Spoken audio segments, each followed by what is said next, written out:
Welcome to the Maritime Executives podcast series, In the Know. I'm Tony Munoz, Editor-in-Chief. Our Executive Corner podcast will provide conversations with top executives concerning events and issues that are shaping our industry today. We will also bring you up to speed with the latest news and editorials covered by the Maritime Executive. Tell us about yourself. You've been a senior maritime executive for over 20 years and leadership experience in ship management, hospitality operations, and integrated leisure services. Tell us about your leadership in the cruise line in Columbia Blue. How long have you been with them? Well, Tony, I've been here now with the Columbia Group for more than 20 years. I have the privilege basically to, it was my first job. I left in between for a very short period, but then I came basically back. I love Columbia because it's a very, very family-oriented company. We do, for those of readers or watchers who don't know us, we basically are a classical third-party ship management company. We have developed into a real maritime service platform. And I have the pleasure of leading the leisure part of it, Columbia Blue. I do this now for 7 years. And we have had a tremendous success amongst these 7 years because we started a little bit to walk away from the traditional third-party cruise ship management. We basically opened new business lines, and in the end now I am very happy to say, let's say we are a fully integrated maritime leisure platform. So we basically can manage cruise ships, we can manage the hotel operations, we can assist on procurement, logistical challenges, and we have even, as a matter of fact, for a couple of startup cruise lines, designed the product from A to Z. The guest experience, the interior design, we have selected the owner supply and equipment.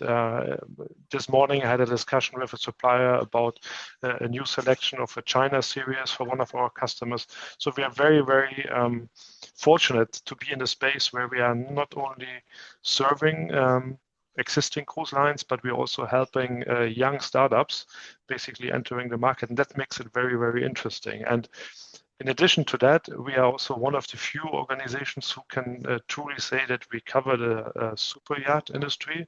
So we know the upper end of the very, very, very high end luxury, but we also cater for the mainstream cruise lines. So everything in between, we have experience, and we are really happy to help anyone who needs assistance or who wants to really have an insight into a different operation. That's why people are coming to us. It's interesting because the logistics behind a cruise ship. Had the privilege of going on a number of cruises. You went, not only is it the crew, and it's all the stores and all managing massive amounts of people that come on board, and it's a city, Tony. Nowadays, it's a city. It's not for me. It's not a ship anymore. It's a small city. Yeah. With the entertainment, like you have kids clubs, you have swimming pools, you have gyms, you have spas, you have go-kart running, you have water slides, everything. And then entertainment at night. Entertainment at night. You have dancing, dance clubs. You have basically discos, pubs, bars, all that. And to manage all this it's fascinating. A very fascinating activity. At what level are you in management of the ship? Are you managing all the logistics and adding the crews? Are you doing A to Z? We do A to Z. So we have customers who come to us who only wish to have crew, and this can be either marine or engineering crew or hotel crew. That is the entry point that we offer. But then we have also customers where we do end-to-end. We basically employ the deck, engine, hotel crew. We run the marine operations. We run the hotel operations for them. We take care about the itinerary planning. We take care about the port operations. We take care of everything from A to Z. Basically, you can come to us and say, here's a ship. I have this fantastic product in mind. Right. Can you bring it into reality? And then that's something what we typically would do. So what do you see in terms of growth in the industry and some of the trends that are taking place in the cruise industry that you like and don't like? Well, we see ships getting bigger and bigger, first of all. So they offer more and more entertainment and more choices when it comes to restaurants and when it comes to activities you can spend during the day. We see also the large cruise lines operating their own islands or their own destinations. So it's like a total curated holiday experience that are on offer, let's say, especially on the larger cruise lines. But we see also a lot of trends in niche markets like luxury or the upper end of luxury, where the new hotel groups coming onto the market, and they offer to their guests a similar experience that you would have in a 5-star luxury hotel. And we see also, this is more recent, that more and more brands that you have not seen on the water, they actually find it very interesting and appealing to do something on the water, which is perhaps they don't call it a cruise ship, but they call it like a club, or they call it like a residence ship, or they call it something different than cruising. But it's as a matter of fact, it's the sea and the water is still very appealing because it covers most area of our planet. That's and right. If you want to do something leisure related, ashore you need prime real estate. And where can you get prime real estate on a ship? Because you look from your cabin or from your suite window over the water to the land. Yeah. And that's something you can't do with a hotel ashore. Like I said, I really enjoy cruising. I enjoy going from port to port, and and then in the evenings having a nice dinner and some entertainment, and you wake up and then you're at another port again. So I love it, but my wife is a little hesitant. While she likes going, she likes the comfort of her home.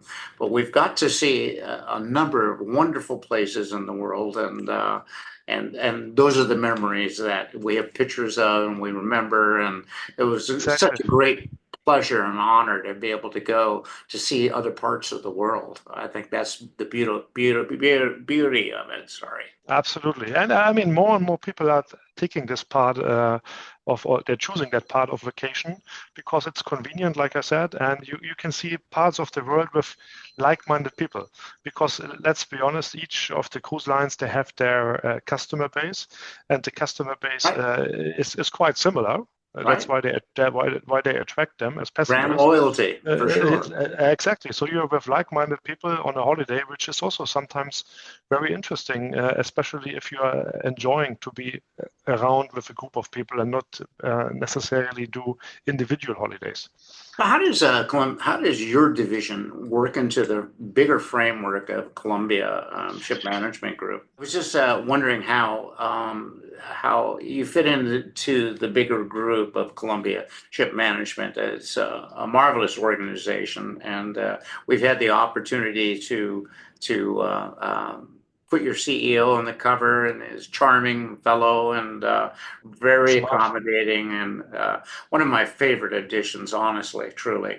So how do you fit into the larger integrated network? For us, it's a huge benefit that we are part of the Columbia Group, because everything good they have, we can use, and we can basically make it available to our customers. And secondly, we are also, because we are a separate entity, we are an own group within the group, we basically have the flexibility and the freedom to go even sometimes beyond what the group offers. So we have different service offerings we use the best that we can get from the group, and then we twist it a little bit in the way that our customers actually need it, and that makes us truly special. Because we have, if you would speak to 5 of our customers, they would all have a completely different service delivery. They're using perhaps sometimes different IT systems, but the knowledge and the backbone is always the same, and that's what makes us very, very proud, because we are able to offer really tailored, flexible, and customer-centric solutions. I always say to our staff, if we are not seen and if we are not visible, but everything runs like a Swiss clock, then we have done our job right. And that's really what it is about, what we do. We try to help our customers to deliver their services anytime, anywhere at the standards they basically have defined and in mind for their customers. We are enablers, so to say. So regionally, you're working throughout the world. Yes, we are. It's a bit of a challenge for us, because we have customers in almost all time zones. We have customers in Japan, in China, in India, in the Middle East, in Europe, and in the US, which means we are operating 24/7, and then the ships are operating also around the globe. So it's a truly global operation. Yeah. So the Chinese market is very unique. Are you working in that market? Just you had mentioned China. Yeah. We're very proud. We have a Chinese customer, Adora Cruises. We managed 2 vessels for them. We did the startup on the deck and engine operations, and it has been a great success for them and for us. And I think the Chinese market is a very strong source market, simply by the number of people or potential travelers living there. So I'm sure you will see more ships going into that direction. The experience is maybe different from what you and I would expect on a cruise ship, but that's just natural. So there is a great development ahead of us of China, the Far East, and cruising in particular. You know, the cruise lines, I've had the opportunity to work with a number of executives over the years on our covers, and the Chinese market was one of the growth markets right up until COVID.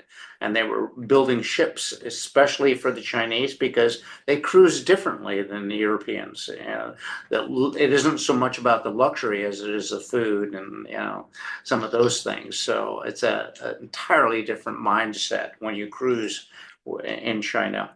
So what are some of the challenges you see for the sector, the cruise sector, in the future? There are a few which you can. I mean, I think the largest challenge everyone has is qualified crew. It's a challenge, especially after COVID, when many of the ships stopped operations during COVID, and then they had to be reactivated. Many of the skilled labor who used to work on cruise ships for many years, they found jobs somewhere else, and they decided to stay in those jobs, because the end of the operation in many cases was very abrupt. So it's a challenge, especially also when you go out trying to find new blood, so to say.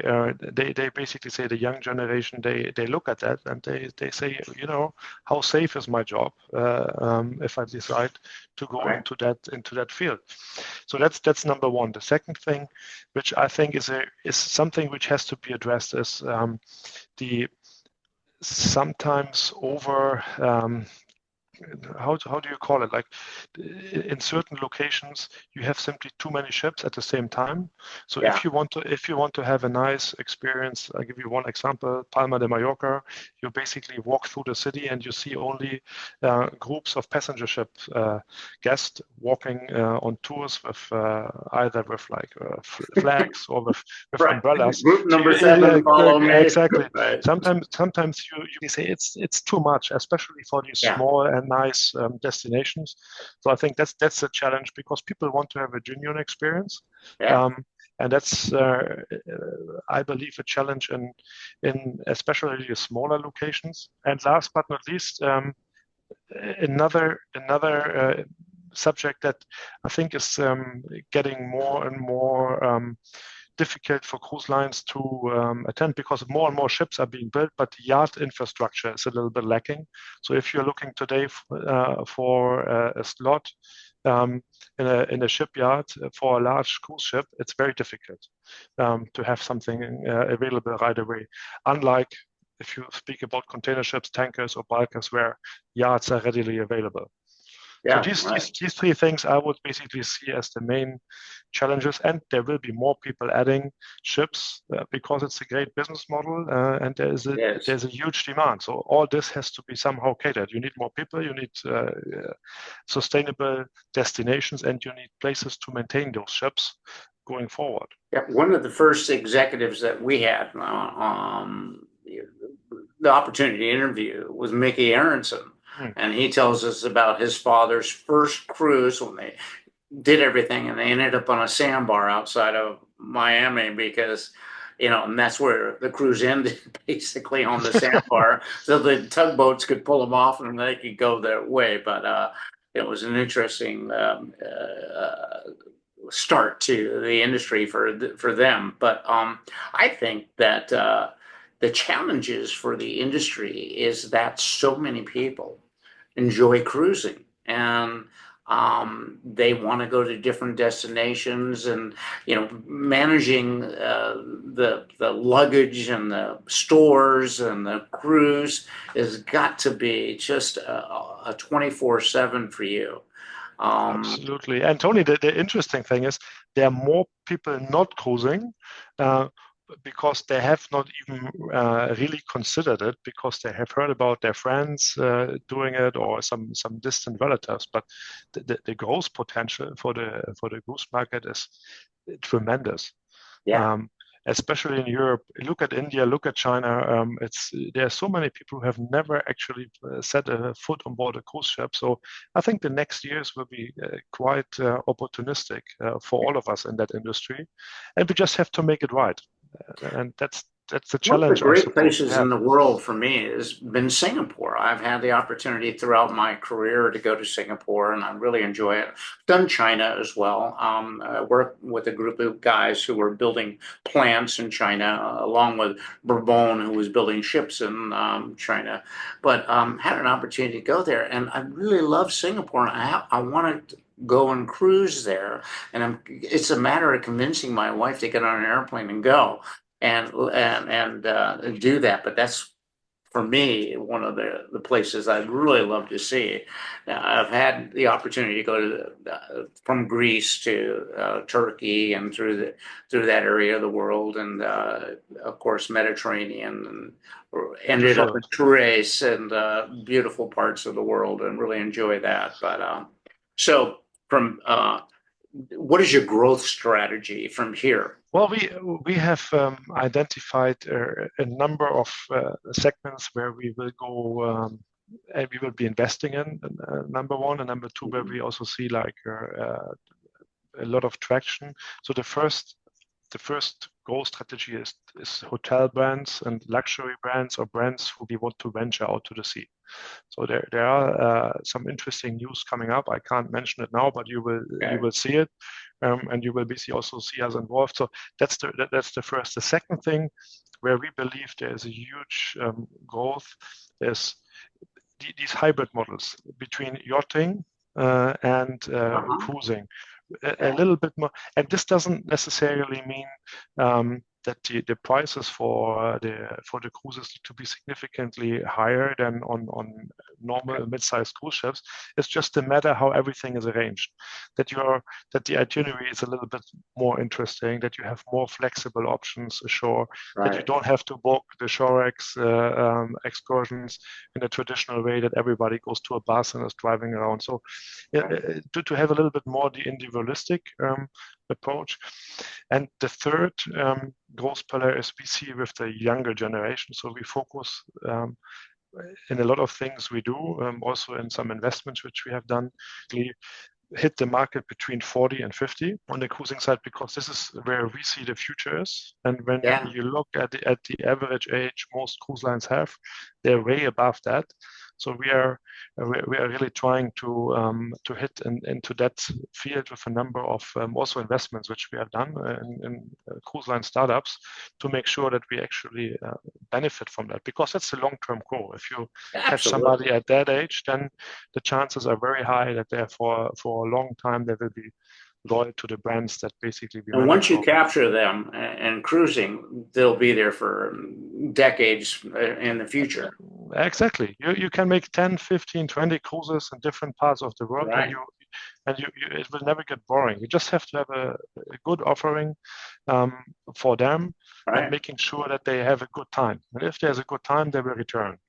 You mentioned the luxury yacht market, and how important is the luxury yacht market and ultra high net worth individuals traveling and on those yachts? I mean, it's very focused and geared to pleasure of a few people versus 3,000 people. So how do you see that market kind of growing? The yacht or the super yacht or the mega yacht market has always been there right. since hundreds of years. All families or very wealthy individuals had their yachts, and they used to choose that part of spending their free time, or even not free time but working, is because you have privacy. And I think that's one of the elements that we see speaking to our customers in that segment. They want to have a very individual, personalized, I would even say, environment where they can be free in any way they want, and where they're not being seen, and where they can enjoy their vacations or family time in the way they believe it's the best to do. So, how many people would be on a luxury yacht? Well, we have, let's say, our largest yachts that we have under our care. You would say there's a family of 5, 6, 7. If they invite brothers, sisters, nieces of the principal, maybe it's like 25, 30 people. Okay. And they have about 70, 80 people looking after them. Okay. And everything, wow. and everything is totally customized. So there is no plan. There is like a general idea of how the week or the 2 weeks should look like, wow. And the rest is curated during that period of time. And then we take care about the helicopters. We take care about the toys. Wow. You have like submarines. You have chase boats, fishing boats. All that is also falling under our care. And you can say like these ultra high net worth individuals, they can spend a fantastic time in the location which they choose. And then you have, of course, also this is more like on the private yachts, which are never going commercially, which means they're not chartered out. But then there is also the charter business where owners basically make their yachts available for others to enjoy them, charter them against a fee, and that's also quite a significant market if you look at it by just the volume. And people who basically do not want to afford to build or buy a yacht, they just can rent it for a week or two, and they can have a similar experience. Also, of course, for top dollar, but that's the what you get if you that's what you're buying. That's what you're buying. Privacy and luxury. Exactly, and then it goes down to the smallest yachts we manage are in the range of 30, 35 meters, and there it's like very, very private. You have like 5, 6, up to 12 guests, and 7, 8, 9, 10 crews looking after them. And everything in between is basically possible. The sky is really no limit. Are the itineraries set and you purchase that, or do you hire the yacht and it takes you? Tony, it's very simple. You basically say, I want to hire a specific yacht in that region. Either the yacht is available. If she's not available in that region, then it's of course free for you to order her to go there. You will basically have to pay for the difference. But then you actually have in the morning, your discussions with the captain, and you agree on how the day should look like, whether you spend your time somewhere in a nice place doing water sports or going shopping in a marina. It's totally up to you. Everything is individually designed according to your needs. And of course, we call them the charter brokers who organize that trip for you. They will ask you for preferences before, so they know exactly what you like to eat, what you like to drink, what flowers your wife like, what are the activities of your kids, so that everything is basically taken care of. And this is now why you can also see if you're able to manage that part of luxury or leisure, then it's very easily to transfer it on a larger scale and discuss with cruise lines who want to go into the yachting segment what is actually possible and what is not possible to have a true yacht experience. So what do you find most interesting about the maritime industry, and particularly your role in it? You have a great opportunity to meet people all around the world, the number one, and everybody basically who is in that field has more or less the same language. So you have you can be in Singapore. Last week I was in Hong Kong. The week before I was somewhere I was in Italy. We have the discussions with people in the Middle East, and you all talk about the same thing. So I really like these connections that we have. And secondly, our responsibility is that people have a great time, that they do it in a safe manner. So nobody wants to be with their families in an unsafe environment. So we have to make sure that whatever happens on board is safe and secure. And to create good experiences, and to know if people take pictures like you, Tony, with your family, and you look at them 10 years later, and then to say, because we have a book with all the cruise ships we managed and what we did, and then to think about, they were happy guests there and really contributed to that. That's certainly one of the motivations that I have doing that job. How many people do you have in your group, your particular group? Well, on the shore side, we have about 300 people. But of course, on board the ships, it's like about 4,500, 5,000. Wow! Only on the leisure side. So I go on a cruise to relax and take a vacation. You manage cruise ships. What do you do to relax and take a vacation? I go to small places. I stay there with my wife and my kids, and we typically try to detox a little bit, because it's like, as you know, Tony, if you're working in that environment, you're always going to nice restaurants, you meet interesting people, you have to try a lot of things. And sometimes when my friends ask me, so what do you do for vacations, they basically say, so your holiday was actually a little bit boring compared to what you normally do. I said, no. For me, it's like I just want to have a time with my family and with my wife. But interestingly, this year we decided, because the kids are now a little bit older and they see the ships, the models I have in the office, and they know what I do. So they forced me to say, this year Let's go on a cruise, Dan. To go on a cruise. so we will do this summer, and I hope I can relax. Yes, I hope so too. Yeah. I want to thank you for your time. It's been a pleasure to meet you and hear about your awesome job. And thank you so much. Thank you, Tony. Thank you. Pleasure being here.